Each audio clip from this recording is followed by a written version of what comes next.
Bismillah, silahkan dimulai. Baik, dokter.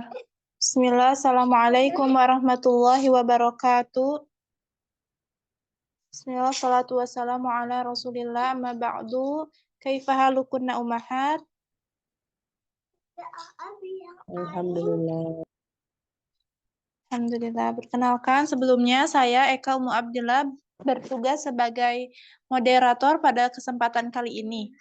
Alhamdulillah pada hari ini kita kembali diberikan kesempatan dan waktu luang untuk memperkaya ilmu. Nah, sebelumnya izin Ana memperkenalkan sedikit mengenai Rodotus Solihat. Rodotus Solihat yaitu taman-taman wanita solihah. Kami memberikan wadah kepada para muslimah untuk belajar menjadi pribadi, istri, dan ibu yang solihat sesuai dengan Al-Quran dan Sunnah. Di bawah bimbingan Ustadz Abdullah Amir Maretan dan Ustadzah Halidah Kudah yang sudah berjalan selama 3 tahun, kami fokus di bidang ilmu syar'i, parenting, kesehatan sesuai syariat Islam dengan narasumber yang mumpuni di bidangnya. Kemudian saya akan membacakan tata tertib. Peserta wajib masuk room 10 menit sebelum pembelajaran dimulai. Peserta wajib menggunakan nama asli ketika masuk ruang Zoom. Peserta wajib menjaga suara ustadzah atau dokter dari laki-laki dewasa atau ajnabi. Peserta dilarang merekam suara ustadzah atau dokter saat pembelajaran berlangsung. Peserta wajib mematikan mikrofon dan kamera saat pembelajaran berlangsung. Mikrofon dapat diaktifkan ketika sesi tanya jawab atau dapat mengajukan pertanyaan melalui fitur chat. Peserta dianjurkan mencatat materi yang disampaikan. Harap bertanya sesuai dengan isi materi dan menggunakan adab yang baik. Jika ingin meninggalkan room Zoom sebelum kajian selesai, silakan izin di fitur chat.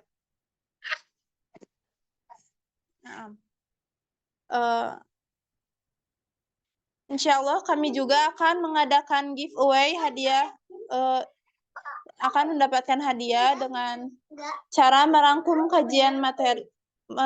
materi kajian dan diposting di Instagram semenarik mungkin, upload di Reels atau postingan, kemudian tag Instagram Rodotus Solihat, Halidah Kudah, doc.reg, demiza.id, Kairin Syar'i, Little Elma, Duktur, dan Dilre. Untuk para umahat, dimohon untuk mempersiapkan alat tulis dan diharapkan untuk senantiasa memperhatikan adab dalam menuntut ilmu. Baik, untuk menyingkat waktu, saya persilahkan kepada dokter untuk memulai pemaparannya. Falyatafadhal mashkura. Ya, bismillah. Insya Allah sekarang kita akan membahas tentang multiple sclerosis ya. Kemarin kita sudah membahas dari 100 macam autoimun, irritable bowel disease, sama kemarin tentang lupus ya sedikit. Karena kita tidak bisa menjelaskan satu persatu dari 100 autoimun, mungkin kita akan membahas singkat padat sebagian kecil ya dari contoh-contoh autoimun yang sering terjadi di masyarakat. Kali ini kita akan membahas tentang multiple sclerosis. Nah, untuk memahami mengenai multiple sclerosis, kita bisa melihat dua istilah bahasa kedokteran ya, yaitu multiple dan juga sclerosis ya. Multiple itu berarti banyak ya, di berbagai tempat intinya. Kalau sklerosis ya, itu kita bisa mengetahui bahwa sklerosis adalah suatu kondisi di mana terjadi pengerasan jaringan tubuh dikarenakan adanya peradangan kronis ya yang memicu pertumbuhan jaringan fibros ya, jaringan fibros atau skler ya, yang menyebabkan pengerasan jaringan tersebut ya. Jadi pengerasan jaringan ini ada di berbagai tempat ya. Pengerasan jaringan yang kita sebut juga dengan pertumbuhan jaringan parut atau fibros ya, itu terjadi pada multiple sclerosis dikarenakan sistem kekebalan tubuhnya menyerang. Menyerang apa? Ya, menyerang lapisan saraf ya, terutama pelindung serabut saraf yaitu mielin. Jadi nanti ada istilah demyelinisasi ya. D itu berkurang ya. Mielin itu lapisan pelindung serabut saraf di seluruh tubuh, hampir seluruh tubuh. Kita mempunyai saraf ya. Jadi nanti lapisan pelindungnya itu berkurang atau terbuka ya. Kita bisa lihat di situ, saya zoom ya, atau bisa di zoom masing-masing di screen masing-masing. Lapisan pelindung saraf yang disebut mielin tersebut diserang oleh sistem kekebalan tubuh pasien tersebut ya, sehingga rusak dan membentuk jaringan parut atau sklerosis ya. Nah, bisa terjadi di mana aja. Sebagai contoh, kita bisa lihat di layar, bisa di mata, di otak, di saraf punggung atau tulang belakang, di mulut ya, mulut itu bisa di lidah, perasa ya, lalu di mukosa-mukosa bibir dalam ya, lalu bisa juga sensasi dari indera peraba ya, tangan, kaki ya, kulit ya, lalu saluran pencernaan, otot terutama ya, ada bisa juga menyerang otot ya dan menyebabkan pengecilan otot nanti ya, dan juga ke kandung kencing ya. Ini yang biasa terjadi pada multiple sclerosis. Tapi kalau kita mau membicarakan secara detail selama 1 jam sepertinya kurang ya. Jadi kita highlight yang penting-pentingnya saja dan bisa dicerna oleh masyarakat awam ya. Karena di sini partisipannya mungkin ada yang non medis juga dan ada yang dari tenaga medis ya. Nah, kita bisa lihat di layar ya, sebelah kiri itu adalah serabut saraf yang normal, Bu, ya. Dia bisa menggenggam ya dengan tangannya secangkir cup ya, misalnya isinya kopi panas gitu ya, dengan tepat ya, dan tidak jatuh dan tidak tremor atau gemetar ya. Sedangkan pada damage neuron atau saraf yang terganggu, damage ya, rusak ya, itu yang terekspos ya, mielinnya itu terbuka ya, pelindungnya itu terbuka sehingga tereksposlah apa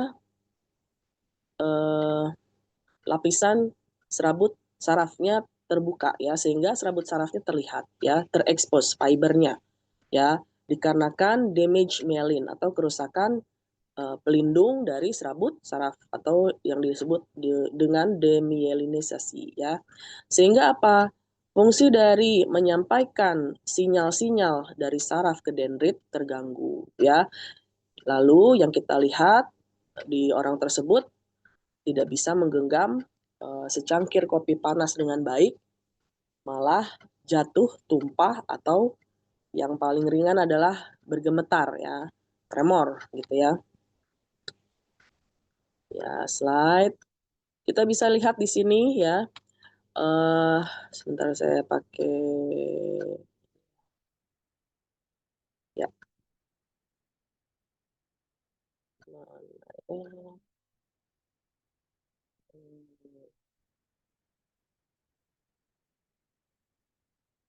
Nah, ya. Kita bisa lihat di sini.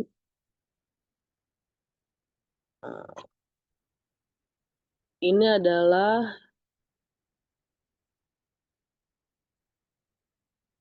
adalah satu contoh serabut saraf yang sehat ya. Satu contoh serabut saraf yang sehat. Di sini ada lapisan mielin ya, yaitu yang ini Bu ya, yang ini yang saya red notes kan ya, like red ya. Red light ini di sini adalah serabut mielinnya ya. Serabut mielin ini dia tercoret, mungkin yang mencoret boleh dihapus ya. Nah, pelindung saraf ini ya, dia melindungi serabut saraf ya. Namanya pelindung mielin ya. Nah, di ujung sini ya ada akson ya. Di dalam mielin ini ada makrofag Bu. Ini sangat-sangat penting bagi persarafan kita, terutama ketika kita mempunyai respon terhadap sesuatu ya, ini kan melewati saraf-saraf dulu yang terkecil ya. Misalnya otak kita menyuruh mengambil secangkir kopi panas dalam waktu sekarang gitu ya. Itu adalah serentetan perintah Bu dari otak ke saraf-saraf, ujung-ujungnya di motorik dan sensorik di tangan kita. Nah ini tuh salah satu contohnya digambarkannya sesederhana ini ya. Lalu di ujungnya ada akson ya. Nah di sini ya di plasma sel ini terdiri dari T cell ya, seperti itu ya. T cell ini juga membantu kita untuk daya tahan tubuh ya. Nah, di sini sebelah kanan kita bisa melihat saraf tersebut ternyata telah terkena multiple sclerosis ya, yaitu demyelinisasi yang luas ya di bagian serabut sarafnya sehingga terekspos si sarafnya ya. Sehingga perintah-perintah yang tadi itu terganggu ya.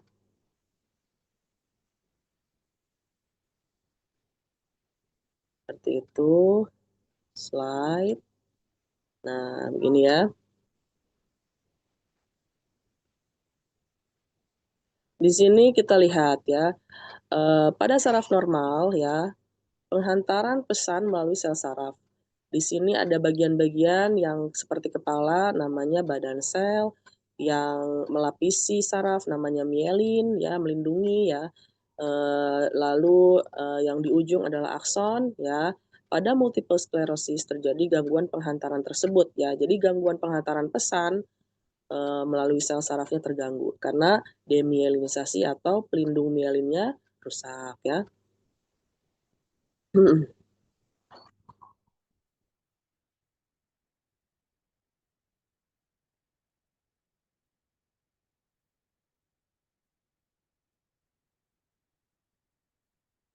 Nah, sebagai salah satu contoh seperti ini ya.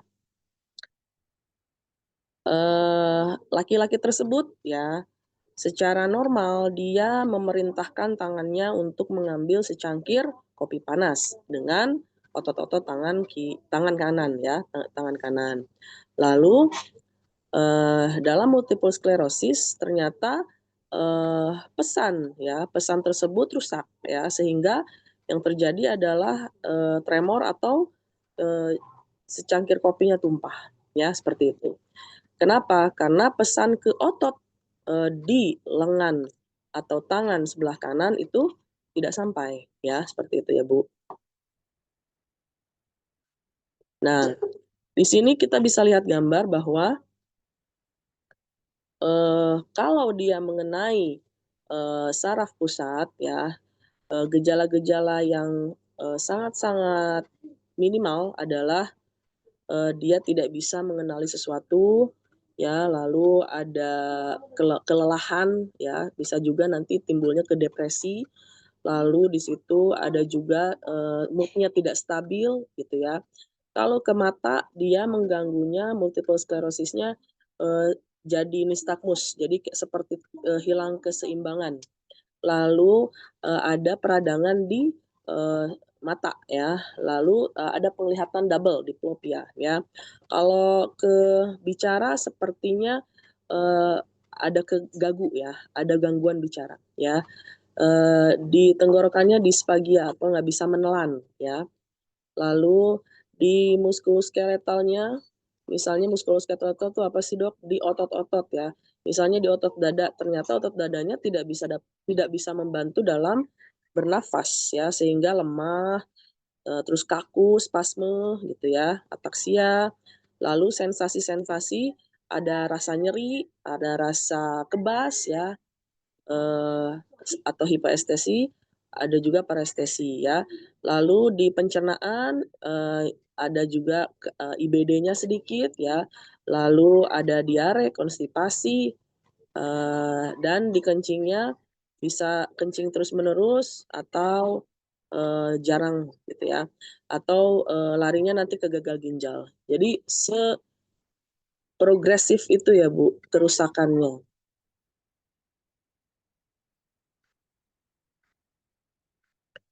Nah, di sini kita bisa lihat bahwa ada beberapa pemeriksaan fisik yang dilakukan oleh dokter. Saya mengambil dari CDK edisi CME 3 volume 48 nomor 8 tahun 2021 ya.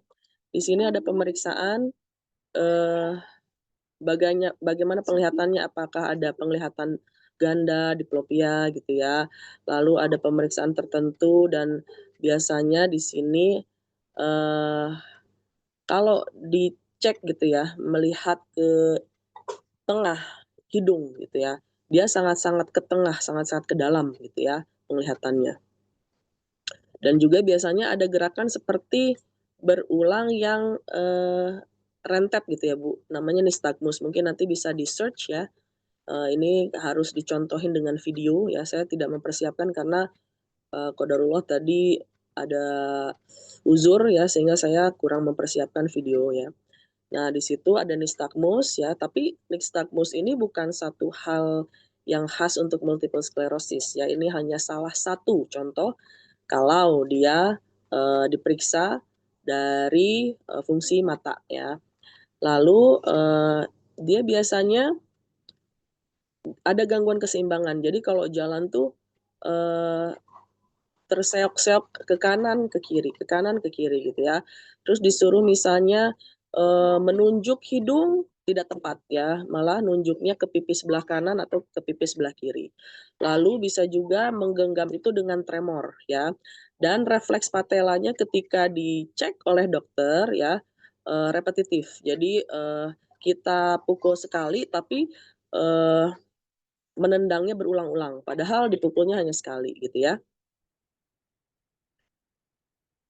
Dan pasien tidak dapat menyilangkan kakinya ya, ke kanan ataupun ke kiri gitu ya. Lalu pada pemeriksaan CT scan otaknya biasanya khas ya Bu, ada beberapa khas gambaran di CT scan gitu ya. Di mana biasanya ada suatu istilah namanya disseminated lesion in space atau DIS ya, di potongan-potongan otak dari CT scan ya. Nah ini lebih harus apa ya, harus lebih detail lagi karena banyak bahasa kedokteran, saya hanya highlight-nya aja yang harus diketahui oleh partisipan awam ya. Lalu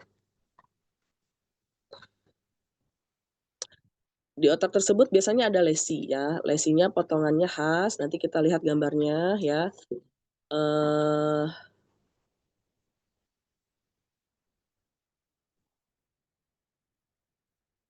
Jadi di bagian otak tertentu itu ada sebutan Dawson's fingers gitu ya. Lalu di bagian substansi alba ya, alba tuh jadi bagian otak warna putih, ada suatu khas tertentu di corpus callosumnya juga gitu ya, dan di saraf yang menuju ke mata ya dari otak itu, di situ terlihat sekali khas ada gambaran peradangan di mata ya. Jadi istilahnya itu neuritis optik gitu ya.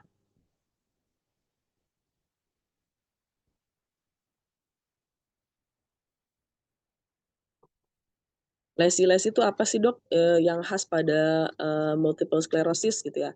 Jadi lesinya itu nanti ada gambarnya Bu, dia biasanya di periventrikuler, di bagian dari otak ya, itu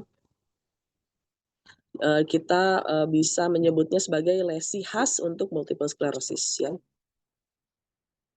Biasanya dia di substansi alba atau bagian putih dari otak ya.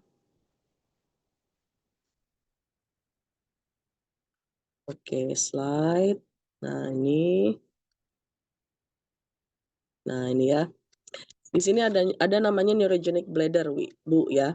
Jadi, neurogenic bladder ini, urinary urgency and dribbling, jadi suka netes ya. Tapi ini kan nggak khas ya, Bu, kadang pada trauma untuk, saluran kemih juga suka terjadi gitu ya.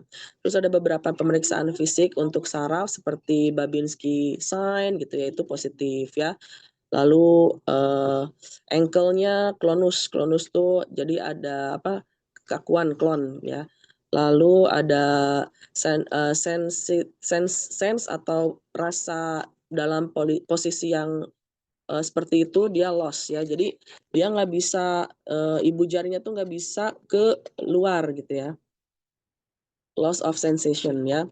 Lalu loss juga untuk, sense vibrasi. Jadi nanti, biasanya ada alat untuk vibrasi ya, tapi diletakkan di, mata kaki, Bu, ya.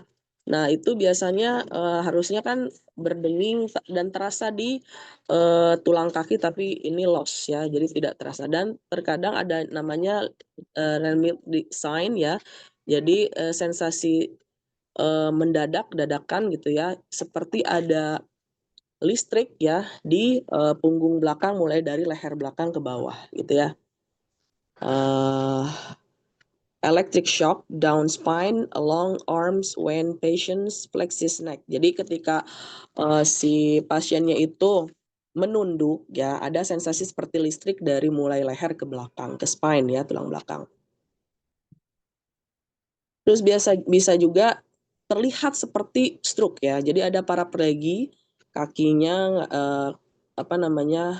seperti orang lumpuh ya, Bu, ya. Baik sebagian, ataupun seluruhnya ya. Dan biasanya pasien itu tidak bisa berjalan karena lemah sehingga menggunakan kursi roda ya. Dan juga ketika berjalan dia, kaku ya, jadi seperti robot agak nyeret gitu sehingga membutuhkan bantuan tongkat ataupun orang untuk berjalan gitu ya.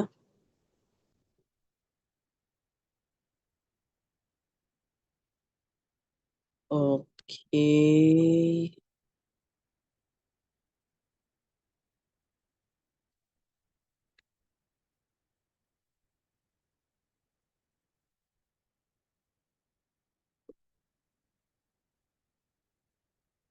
Nanti ya kita ngobrolin komplikasinya nanti. Nah ini Bu, ini gambaran dari multiple sclerosis ya.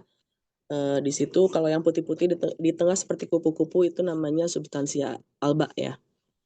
Dalam, gambaran tertentu ya, dalam, CT scan gitu ya, gambaran radionya itu, khas ada lesi di beberapa tempat di substansia alba ya.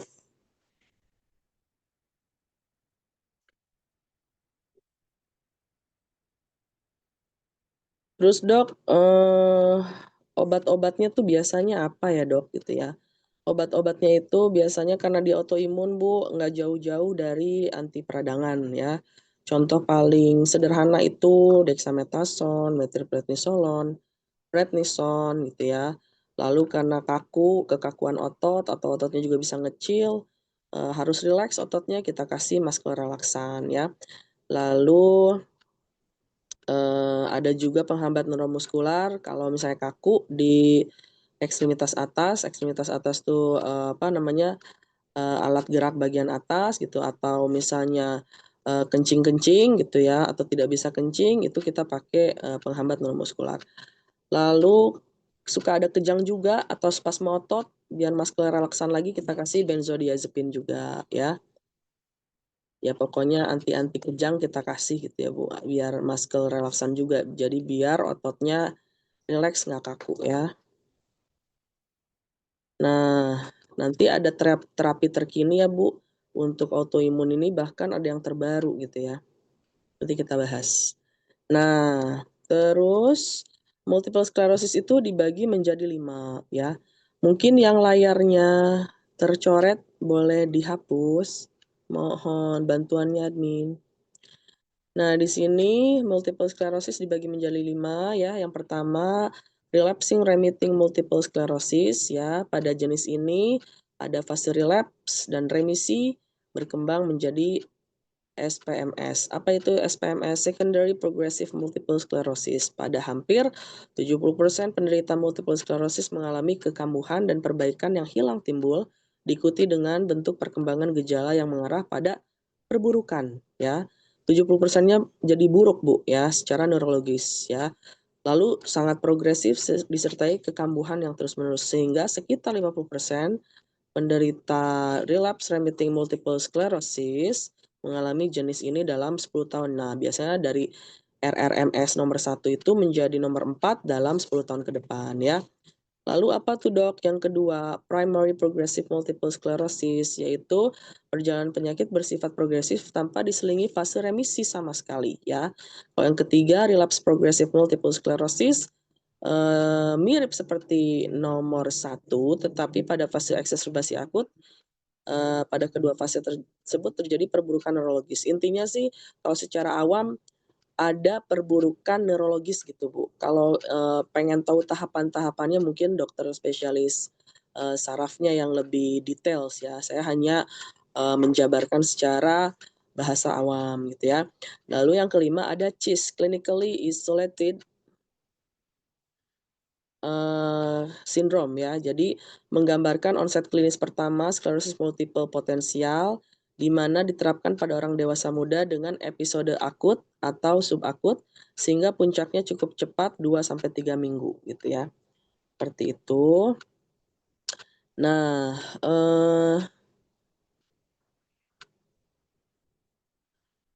gejala klinisnya bervariasi ya Bu, tergantung lesi otak, tergantung relapse dan remisi, juga progresivitas penyakit ya.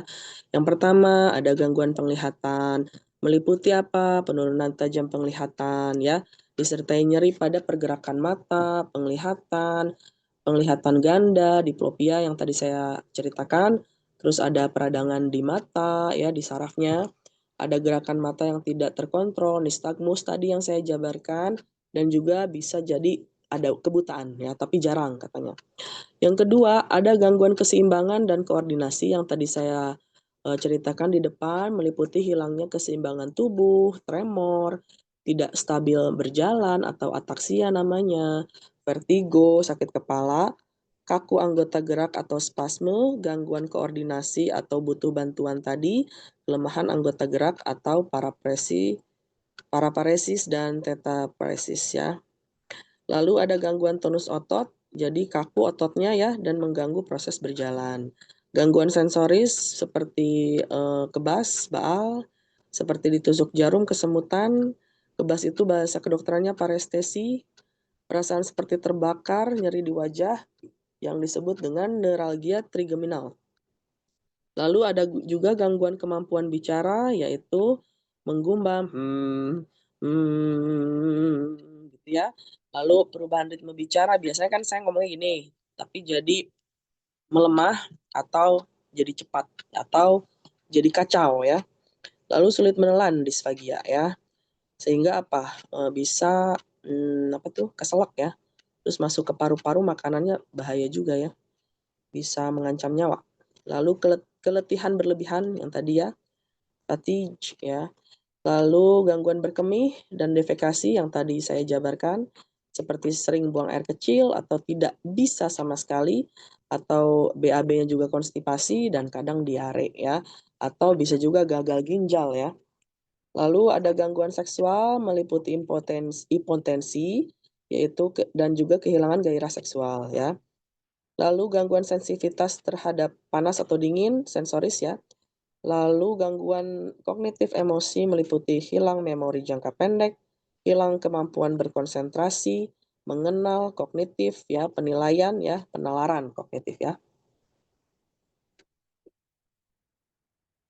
Oke. Nah, terapi terbaru Bu yang tadi saya ingin sampaikan ya. Terapi terbarunya itu ada terapi stem cell Bu, yaitu eh progresif multiple sclerosis biasanya pakai terapi stem cell ya, karena kalau progresif berarti kan ibaratnya lumpuhnya cepat gitu ya, atau otot otot badannya kakunya cepat sehingga mengecil. Itu kan berarti ibaratnya langsung drop orangnya gitu ya. Dan itu bahaya kalau misalnya dia ngeganggunya ke fungsi-fungsi penting seperti menelan, itu kan bisa keselak ya. Bahkan misalnya otot-otot dada nggak bisa bernafas ya, jadi butuh oksigen selama 24 jam ya. Lalu ada rehabilitasi juga tentu aja, yaitu fisioterapi ya, dengan berbagai alternatif untuk melepaskan otot dan menguatkan otot ya. Melatih pasien untuk menggunakan alat bantu secara tepat, mempermudah aktivitas sehari-hari seperti berjalan, dan jika ada kelemahan kaki ataupun gangguan koordinasi dan keseimbangan bisa diberikan obat seperti baclofen, tizanidin ya untuk pelemas otot ya. Eprisone untuk mengatasi nyeri ya dan ketegangan atau kaku otot ya. Lalu ada juga rehabilitasi multidisiplin karena mengurangi, tingkat kecacatan ya, Bu. Kalau cacat kayaknya makanya kalau yang multiple sklerosis itu ada beberapa kasus pasien meninggal ya, karena benar-benar, masif, progresif, berbagai fungsi dalam tubuhnya tuh nggak bisa ditolong lagi gitu ya, jadi meninggal gitu ya. Jadi, kita fokusnya untuk ke kualitas hidup pasien gitu ya. Fisioterapi selama 8 minggu dapat bermanfaat untuk gangguan keseimbangan ya. Fisioterapi dalam perawatan 3 minggu dilanjutkan dengan latihan di rumah minimal 15 minggu dan biasanya dilaporkan efektif mengurangi kecacatan pada pasien. Dan fokusnya ke latihan motorik ya, Bu. Nah, ini ya contoh-contoh golongan obat untuk, multiple sklerosis ya, ada anti peradangan ya, ada muscle relaksan, ada penghambat neuromuskular, ada buat otot-otot ya, terus anti kejang ya. Kalau dia, konstipasi kita pakai laksatif biar bisa gitu ya.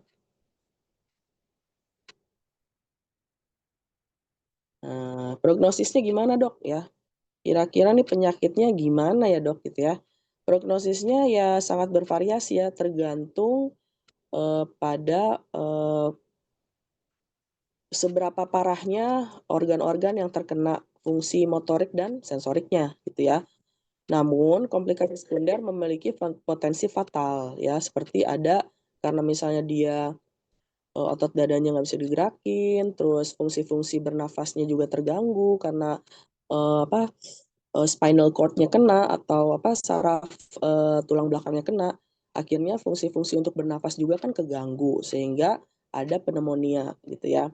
Nah, pneumonia aspirasi juga bisa terjadi kalau, yang tadi itu keselak ya, keselak terus, masuk ke paru-paru ada infeksi sekunder gitu ya. Jadi namanya pneumonia aspirasi. Lalu faktor yang berhubungan dengan prognosis lebih buruk adalah jenis dari biasanya pasiennya kalau jenis kelaminnya laki-laki gitu ya. Dan biasanya ada kalau dari CT scan ada lebih dari 9 lesi di otaknya pada pemeriksaan CT scan ataupun MRI ya. Kesimpulannya apa? Multiple sclerosis merupakan penyakit demyelinisasi yang inflamatif atau terjadi peradangan ya hampir di semua organ tubuh ya di susunan saraf pusat dan jenisnya sangat bervariasi tergantung jumlah sel saraf yang terkena dan juga bagaimana progresivitas penyakitnya ya. Mendiagnosa multiple sclerosis itu relatif sulit ya, ditegakkan dengan kriteria McDonald revisi 2017 dan lesi khas pada pemeriksaan MRI, pengobatan dini dan edukasi pada penderita bisa mempercepat proses remisi gitu ya. Oke, tadi ada yang ketinggalan, bentar ya. Yang mana ya tadi? Hmm,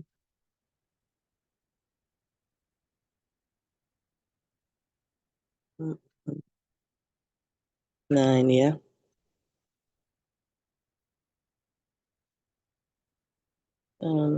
Nah, dalam terapi juga Bu biasanya diselipkan, selain edukasi dan juga latihan fisik, kayak fisioterapi ke pasien ya, dan juga pengobatan, suka ada, terapi imunomodulator. Jadi sekarang itu terapi untuk autoimun itu lebih mendekati imunomodulator. Jadi, obat yang dipakai untuk memodulasi, imunitasnya gitu ya. Jadi lebih mendekati bagaimana caranya nih biar imunitasnya nih benar gitu ya.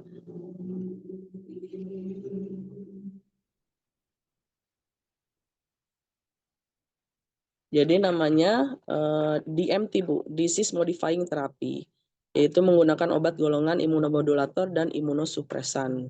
tergantung kebutuhan ya. Kalau misalnya mau misalnya gini, imunitasnya nih rada berlebihan nih, reaktif banget, kita pakai imunosupresan. Tapi kalau misalnya udah rada stabil nih, tapi kayaknya mau down gitu kan, karena saking reaktif banget gitu, kita pakai imunomodulator meningkatkan. Jadi tergantung kondisi pasien, begitu. Ya mungkin demikian admin, silahkan ke termin selanjutnya. Jazakillah khair.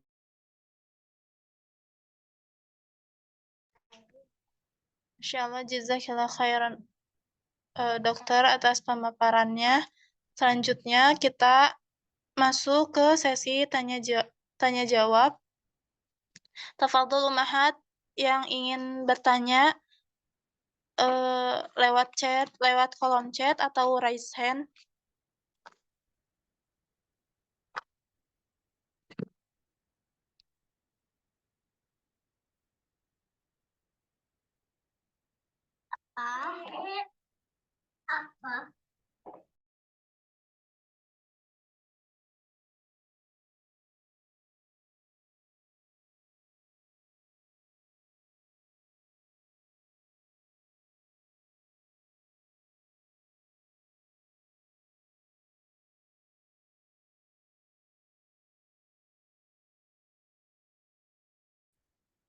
Dan sambil menunggu, Anda akan baca pertanyaan yang sudah masuk ya, dokter.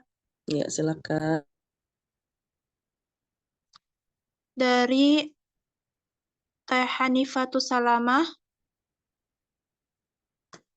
apakah seseorang yang semula sehat bisa terkena autoimun?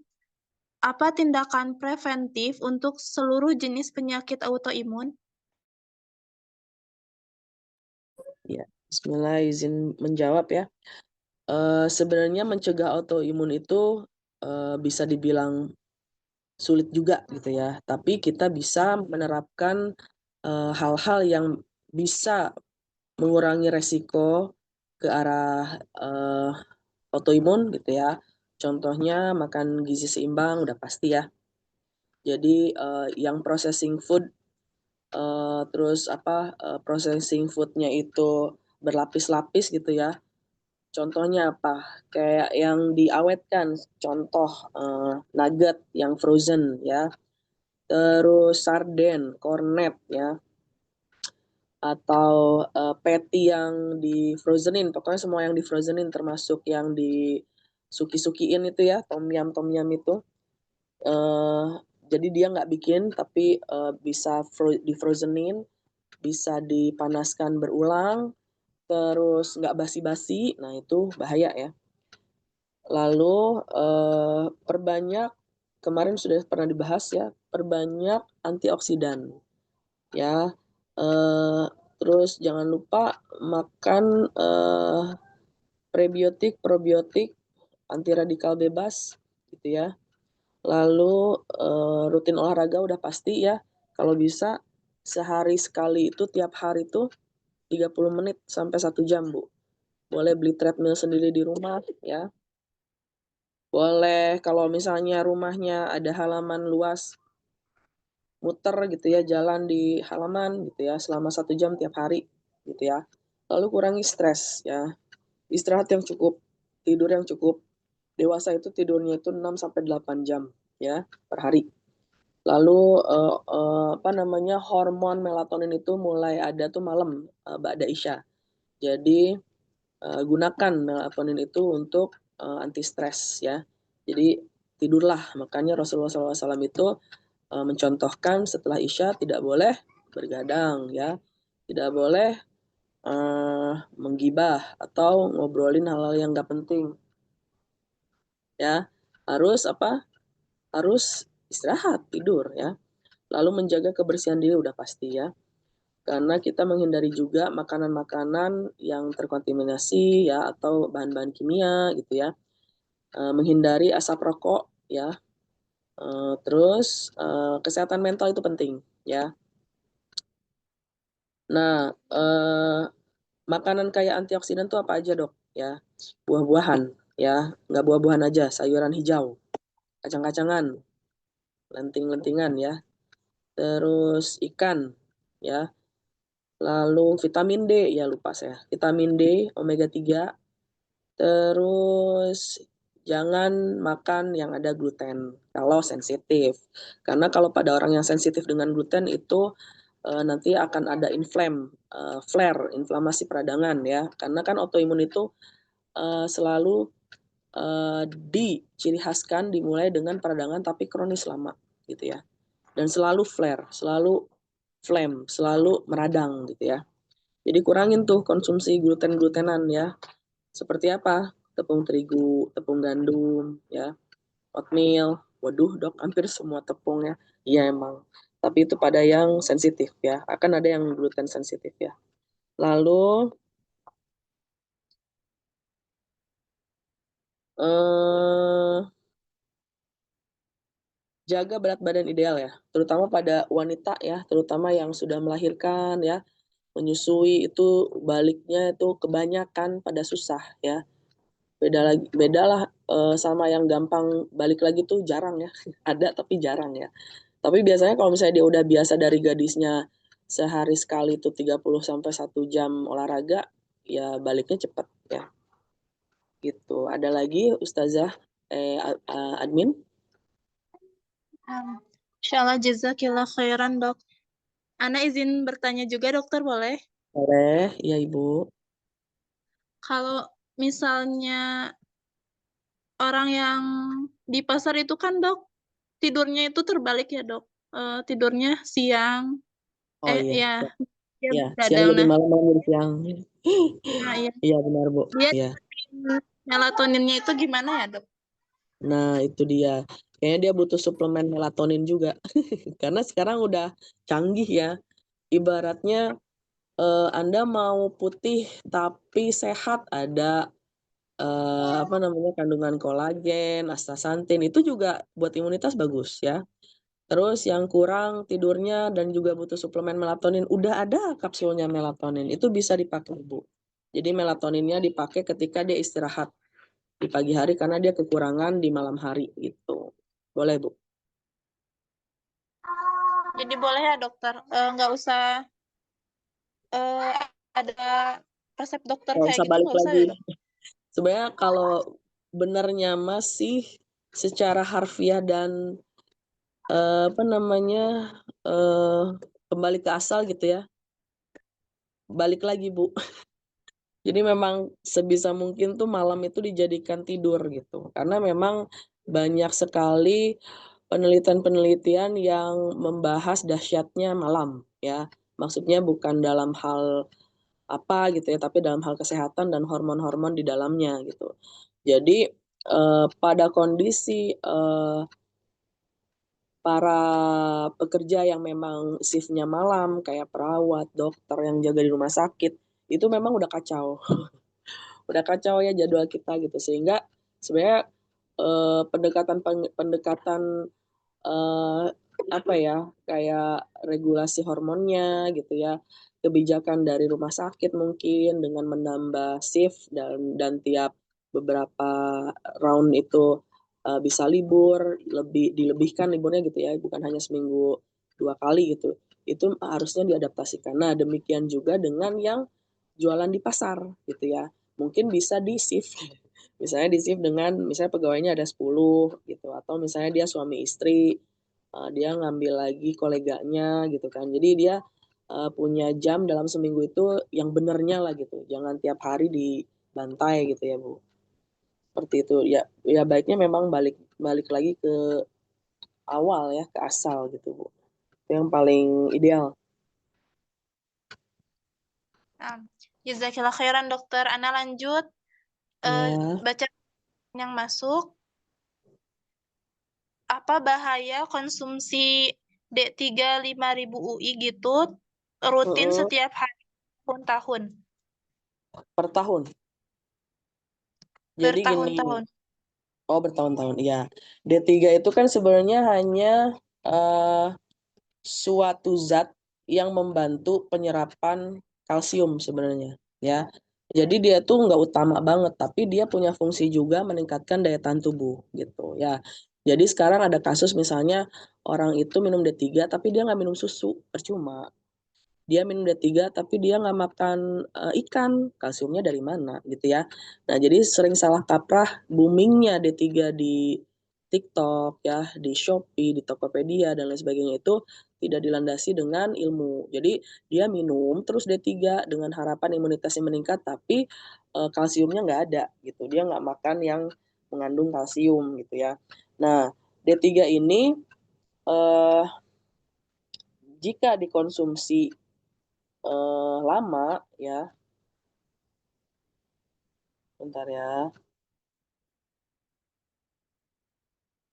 Apakah dia bahaya gitu ya? Kalau lamanya berapa lama nih? Kalau dia harus spare dulu per 3 bulan ya.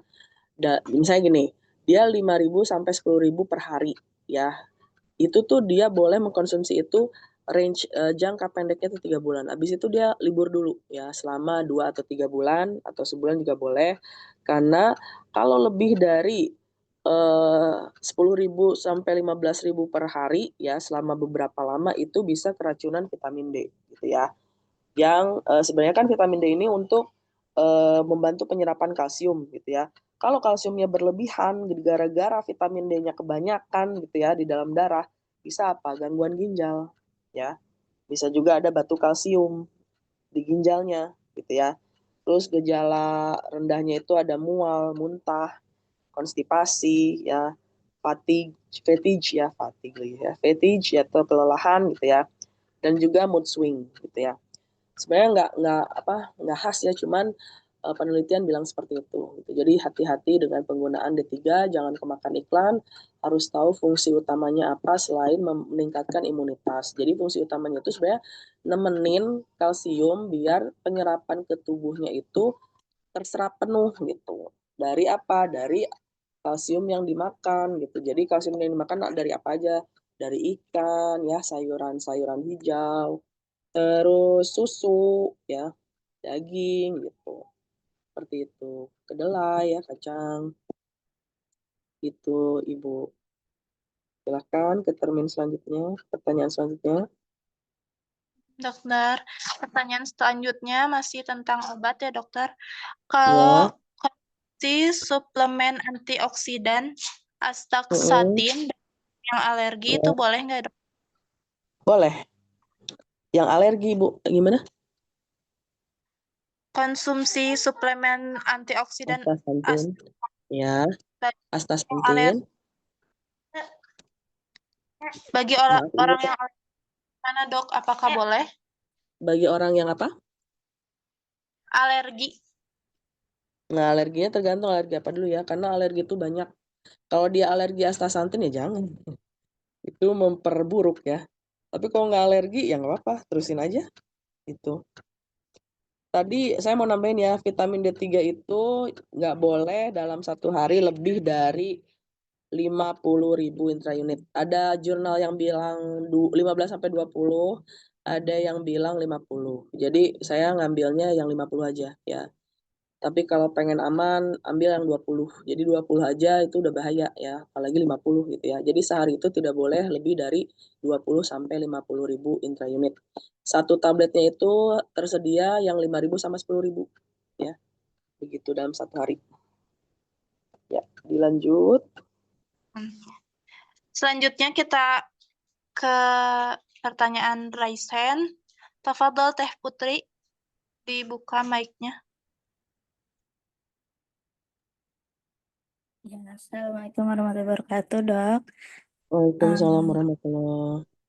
Izin tanya untuk yang multiple sclerosis ini, tadi kan sudah dipaparkan gejalanya dan kalau yang terpapar organ ini akibatnya gini. Nah, itu gejala-gejala itu apakah langsung seperti yang dokter sebutkan atau dia ada gejala dini yang Ada gejala dininya. Tadi yang mana ya?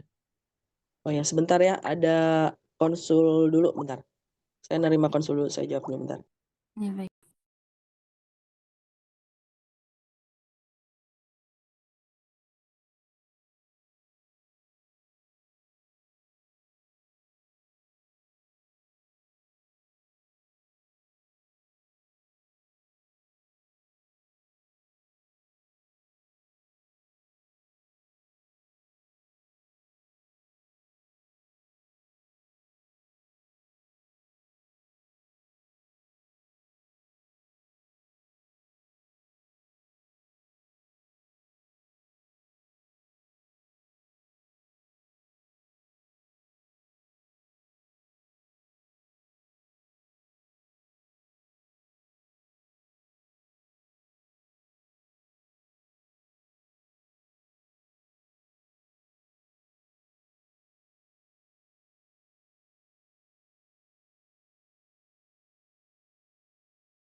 Umur 7 tahun, 20 kilo, demam, muntah udah 4 kali.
Parasetamalnya 3 kali 2 sendok teh.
Ya, dilanjutkan Ibu.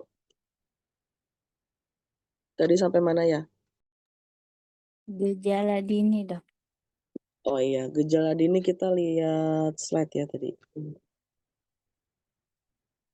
Nah ini ya, yang ada gambar laki-laki ya. Di situ kalau misalnya multiple sclerosisnya mengenai saraf pusat, ada kelelahan secara fisik, secara mental ya. Terus dalam penalaran, mengambil keputusan itu terganggu gitu ya. Jadi kayak nggak sadar gitu ya. Kalau menyerangnya ke penglihatan ada nystagmus. Jadi nystagmus tuh kayak apa ya? Contohnya harus pakai video. Jadi ngelihat ke kiri tapi berulang-ulang kayak berulang gitu. Kiri kiri kiri kiri kiri tapi kayak eee eee, berulang gitu gerakannya, kiri lagi, terus terus terus terus kayak gitu. Ke kanan kanan kanan kanan, dua-duanya gitu ya. Lalu ada peradangan di saraf, penglihatannya, terus penglihatan double atau diplopia. Kalau misalnya dalam berbicara dia dysarthria atau, apa namanya, nggak jelas ya, atau tidak sama sekali bisa, mengeja atau bicara gitu ya. Kalau throat, dysphagia jadi nggak bisa nelen, nggak bisa makan, bisa juga jadi, keselak ya, asfiksi, ya nanti, pneumonia-nya bisa aspirasi karena ada sesuatu yang masuk ke paru-paru gitu ya.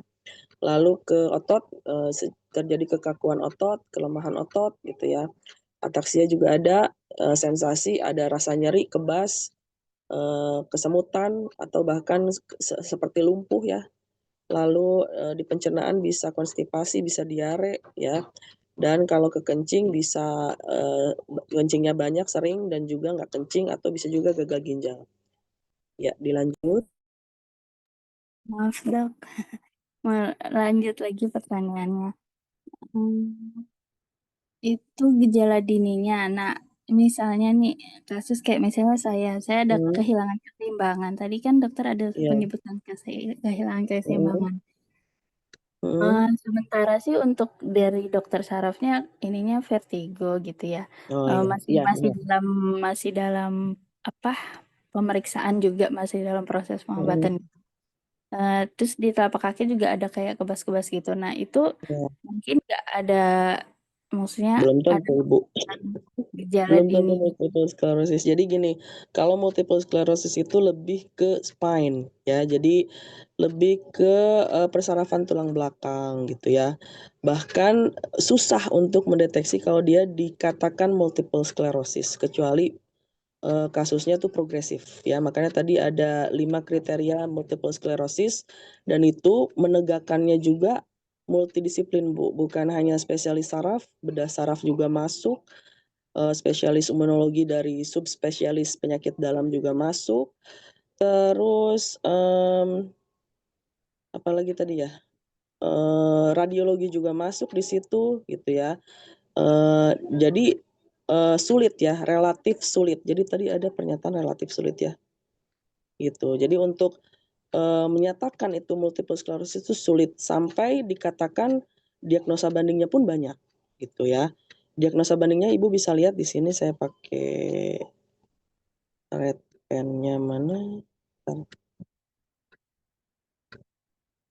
Nah, ini ya. Di sini diagnosa bandingnya, Bu, ya. Nih. Ada gangguan vaskular ya, ada infeksi, bahkan TB pun bisa karena kan di situ ada gangguan pneumonia aspirasi juga bisa ya. Jadi awal-awalnya seperti infeksi pada paru-paru gitu ya, pada orang tersebut padahal bukan. Jadi saking dia itu mirip dengan berbagai macam penyakit yang ada di organ-organ tertentu, dia relatif sulit bahkan pernyataannya ya untuk menyatakan dia terdiagnosa multiple sclerosis gitu ya. Di sini juga diagnosa banding yang ketiganya bisa juga dia trauma, tapi trauma cedera tulang belakang gitu. Misalnya dia multiple sclerosisnya nggak ketahuan, kebetulan dia kemarin baru jatuh misalnya gitu ya, terpelanting dari motor sejauh 3-5 meter. Nah, bisa Bu kayak gitu. Terus misalnya ada juga autoimun yang lain yang mirip, ada SLE ya, systemic lupus erythematosus, ada Sjögren's syndrome.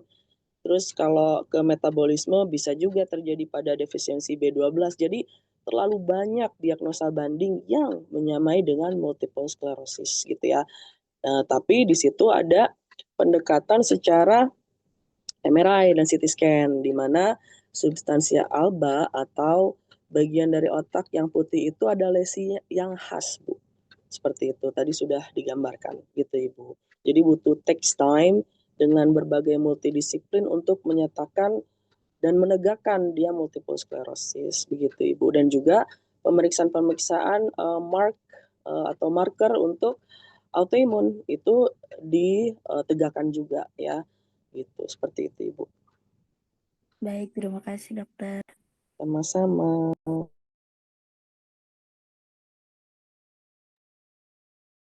Insyaallah jazakillah khairan dokter. Sepertinya pertanyaannya udah habis, Dok.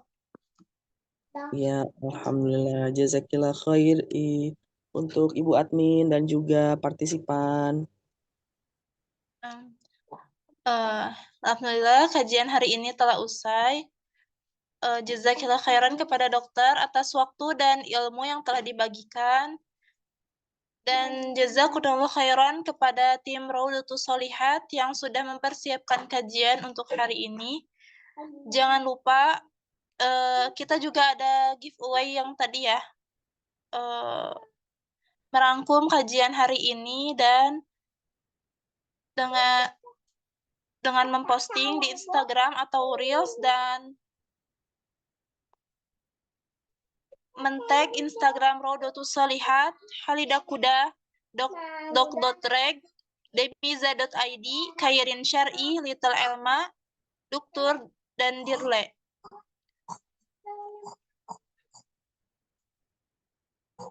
Jangan lupa juga untuk terus cek grup dan Instagram agar bisa mengikuti kajian Raudatus Sholihat lainnya. Insya Allah kajian ini juga akan berlangsung sampai 10 sesi ya. Jazakumullah khairan atas kehadirannya di majelis ilmu ini. Semoga Allah senantiasa memberikan ganjaran pahala, memudahkan kita dalam mengamalkan setiap ilmu yang didapat, serta memudahkan kita untuk mengikuti kajian-kajian berikutnya. نختفي بهذا نختتم بدعاء كفارة المجلس سبحانك اللهم وبحمدك أشهد أن لا إله إلا أنت أستغفرك وأتوب إليك. السلام عليكم ورحمة الله وبركاته. Waalaikumsalam warahmatullahi wabarakatuh. Jazakumullahu khair. وجزاك الله خيرا دكتور.